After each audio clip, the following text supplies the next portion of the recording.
오늘은 회개를 통해서 이루는 신앙생활에 대한 말씀을 나누겠습니다. 회개에 성공하지 못하면 신앙생활을 성공할 수 없다는 사실을 여러분은 잘 알고 계십니까?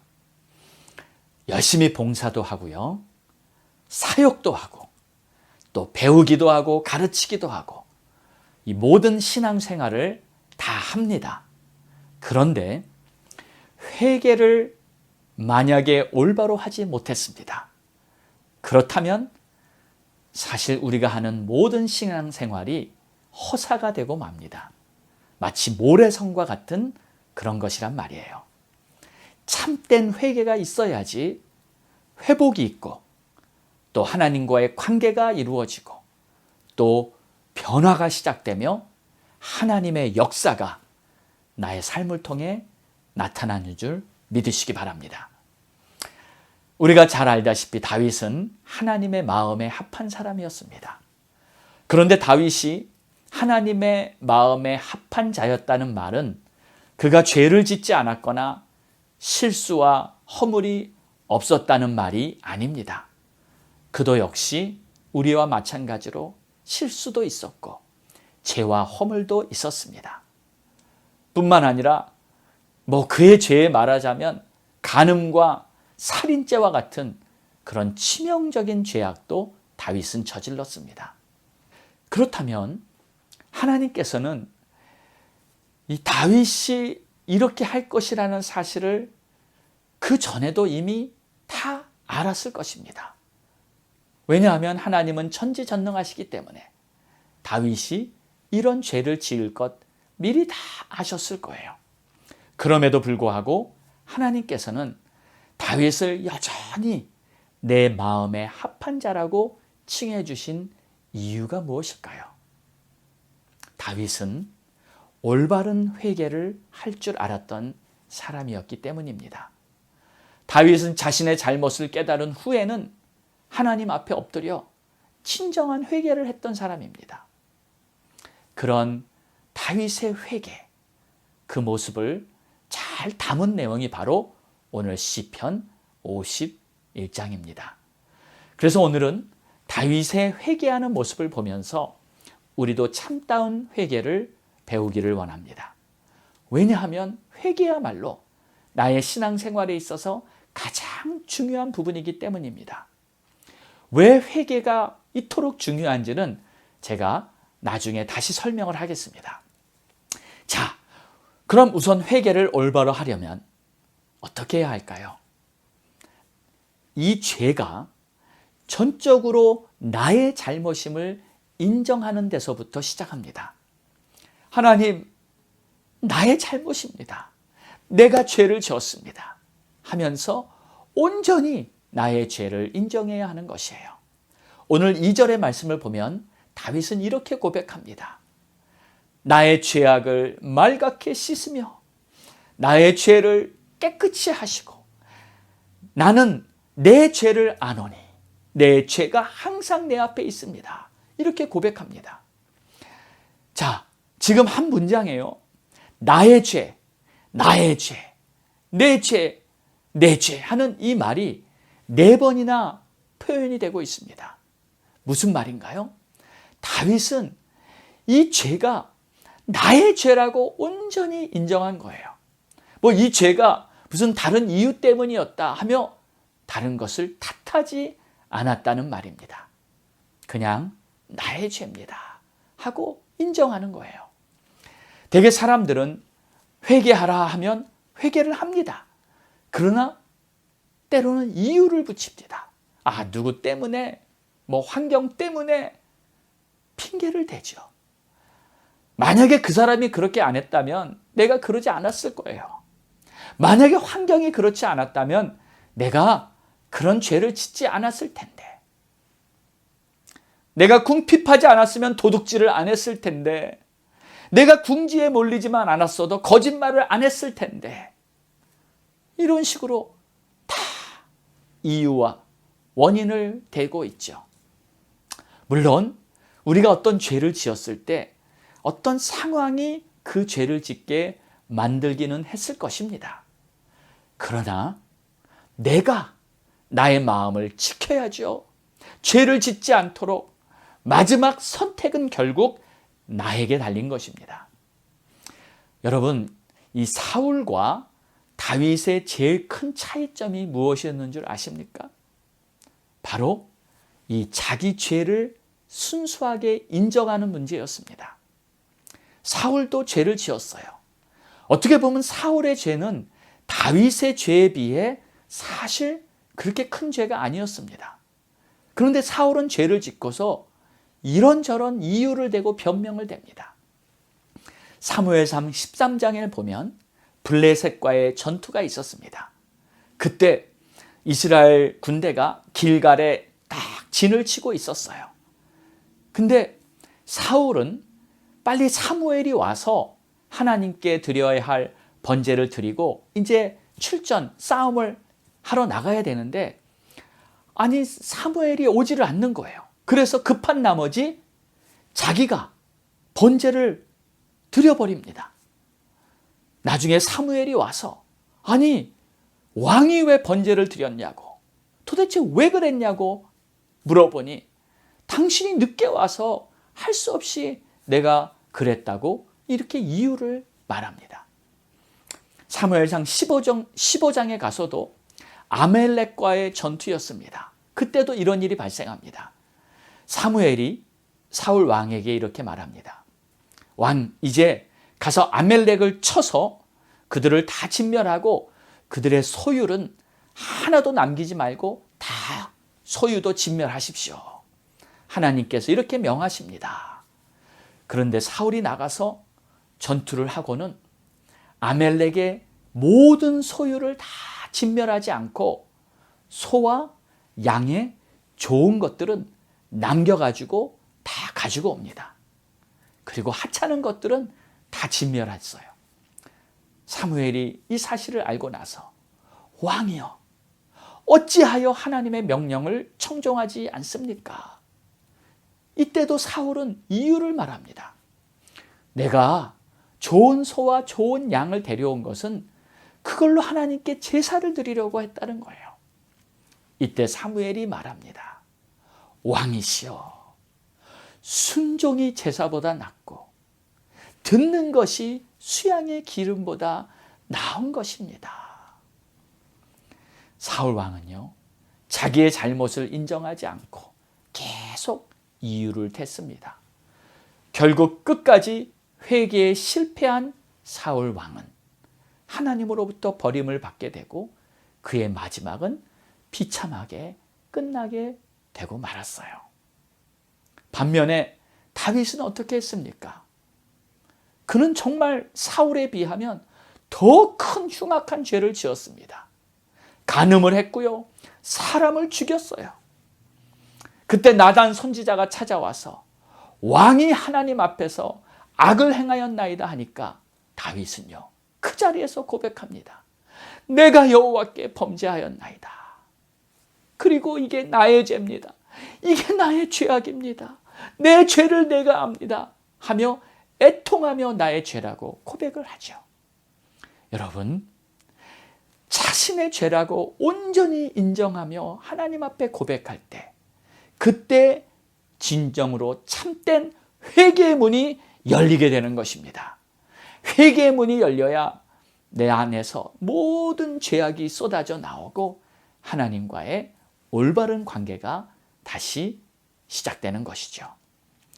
그런데 우리가 죄를 지었을 때 이런저런 이유를 대고 변명을 계속하게 부추기는 이 마귀가 옆에 있다는 사실을 알아야 합니다. 그래, 너 그럴 수밖에 없었잖아. 다 이유가 있잖아. 하며 자신의 잘못을 시인하지 못하게 하는 것은 그것은 바로 마귀의 속임수라는 것을 깨달으시기 바랍니다. 여러분, 죄를 졌어요. 잘못을 했어요.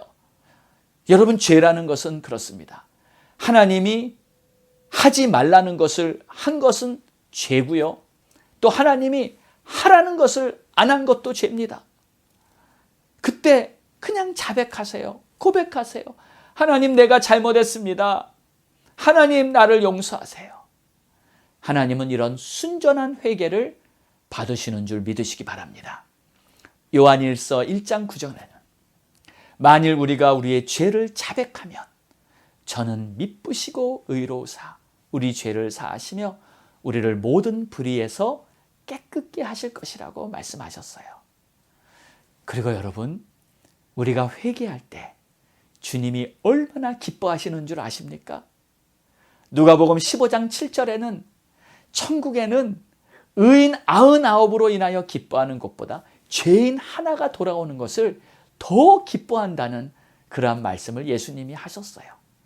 그러므로 내가 참된 회개의 고백을 하나님 앞에 올려드리면서 하나님 앞에 회개할 때 하늘에는 축제가 열리고 나는 모든 죄에서부터 해방을 받아 다시 하나님과 올바른 관계가 되는 그러한 축복의 문이 열리는 줄 믿으시기 바랍니다.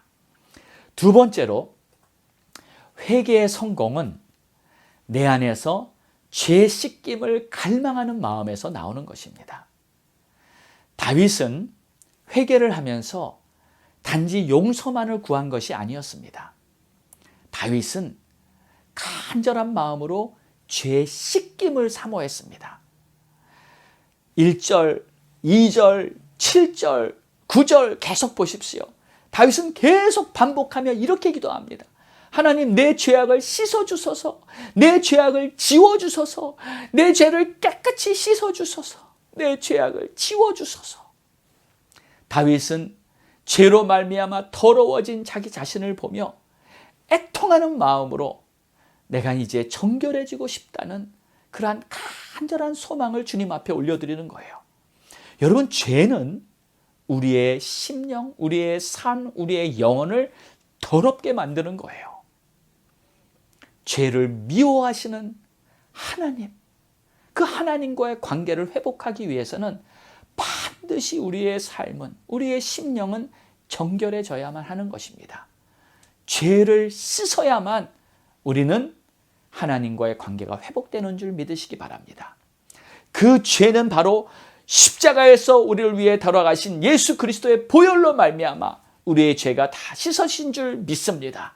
그러나 예수님은 피 흘려서 우리의 죄를 씻어주기 원하시지만 내가 회개를 해야, 내가 주님 앞에 나와 나의 죄를 회개해야 우리 주님의 보혈의 그 능력이 나를 정결케 하는 줄로 믿으시기 바랍니다. 이게 바로 회개의 목적이에요. 죄 씻음을 받고 정결해지는 것이 우리가 회개하는 목적인 것입니다. 그래야 하나님과의 관계가 완전하게, 친밀하게 회복될 수가 있는 것이에요. 그러므로 회개는 하나님과의 관계를 온전하게 하기 위한 필수 조건이라는 것을 우리는 꼭 기억하시기 바랍니다. 제가 오래전에 기도원에서 기도를 할 때 성령의 역사가 임했습니다. 갑자기 십자가가 눈앞에 보이며 성령께서 이 십자가를 영적으로 쫙 조명해 주셨어요. 그리고는 이 십자가의 영적인 의미를 깨닫게 해주셨습니다. 잠시 그 은혜를 나누겠습니다. 여러분은 보통 십자가 하면 무슨 생각이 떠오릅니까? 고난이죠. 예수님의 고난. 저도 십자가를 보면 예수님의 고난을 생각합니다. 그런데 누가복음 9장 27절의 말씀을 보면 아무든지 나를 따르려거든 자기를 부인하고 날마다 자기 십자가를 지고 나를 쫓을 것이니라 하는 말씀이 있습니다. 예수님의 제자가 되려면 자기 십자가를 지고 예수님을 따라야 한다는 것이죠. 제가 이 성령의 조명을 받기 전까지는 예수님의 제자가 되려면 고난을 감수하고 어떠한 어려움과 고난이 와도 예수님이 십자가를 지신 것처럼 그렇게 십자가를 지고 주님을 따라야 한다. 이렇게 막연하게 생각을 했었습니다. 자, 그런데 그날 성령께서 저에게 십자가에 대한 조명을 해주셨어요. 그 십자가에 대한 진정한 의미를 깨닫고 나서는 저는 십자가를 지는 것에 대한 이 두려움이 싹 사라졌습니다. 주님의 제자가 된다는 것이 고난의 길을 가라는 말이 아니구나. 내가 가지고 있었던 이 선입견을 다 내려놓고 오히려 기쁨이 막 충만하게 솟아올랐습니다. 십자가가 고난이라는 선입견에서 완전히 벗어나게 된 것이죠. 자, 그럼 십자가를 지고 주님을 따른다는 것은 어떤 의미일까요? 자, 우리의 신앙생활은 크게 두 가지 영역이라고 말할 수 있습니다. 수직적인 면과 수평적인 면입니다. 수직적인 면이라 하면 나와 하나님과의 관계를 말하는 것이고, 수평적인 면이라 하면 나와 이웃 간의 관계를 말합니다. 그렇습니다. 신앙생활은 이 두 가지 면을 포함합니다. 그런데 이 중에서 한 가지만 잘해도 안 됩니다.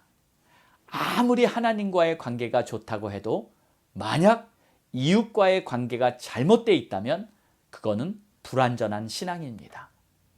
또 아무리 이웃을 사랑하고 자비를 베풀고 온갖 이웃 돕기를 다 해도 하나님을 예배하지 않는다면, 하나님께 기도하지 않는다면 그 사람을 신앙인이라 말할 수 없는 것이죠. 신앙생활은 반드시 이 두 가지, 하나님과의 관계와 이웃 간의 관계, 이 두 가지가 모두 중요한 것입니다. 그래서 예수님께서 말씀하시기를 너희는 마음을 다하고 뜻을 다하고 목숨을 다하여 주 너의 하나님을 사랑하고, 또 둘째는 이와 같으니 내 이웃을 내 몸과 같이 사랑하라고 말씀하시고, 이것이 율법 전체의 핵심이다 라고 가르쳐 주신 것이죠. 그래서 신앙생활은 하나님과의 수직관계와 이웃 간의 수평관계가 반드시 필요한 것입니다. 자, 그렇다면 이제 십자가를 바라보십시오. 이 십자가는 수직선과 수평선으로 이루어져 있습니다. 이때 수직선은 나와 하나님과의 관계를 말하는 것이고, 수평선은 나와 이웃 간의 관계를 말합니다. 그럼 나와 하나님과의 관계는 어떻게 이루어지는 것일까요? 그것은 회개로 시작해서 온전한 헌신으로 완성이 되는 겁니다. 하나님 앞에서 내가 회개할 때 하나님과의 관계가 시작이 될 수 있다는 거예요.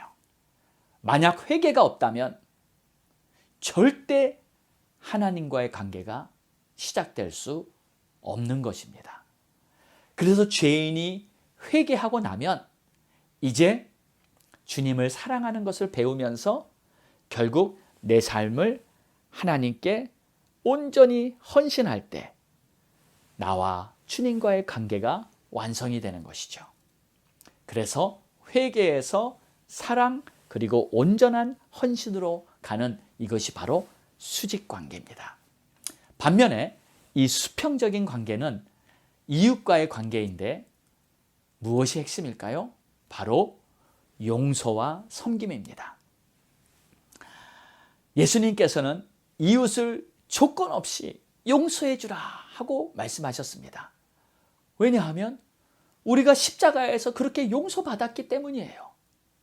예수님이 나를 용서해 주셨듯이 우리도 이웃을 용서해 줘야만 합니다. 이것은 십자가에서 이루신 우리 주님의 역사를 나도 실천하며 십자가를 지고 살아가는 이 실천하라는 사명과도 같은 것입니다. 그리고 둘째는 섬김입니다. 우리는 이웃을 섬겨야 합니다. 섬기는 것이 여러분 복음을 실천하는 삶이에요. 고린도후서 4장 5절에는 이런 말씀이 있습니다.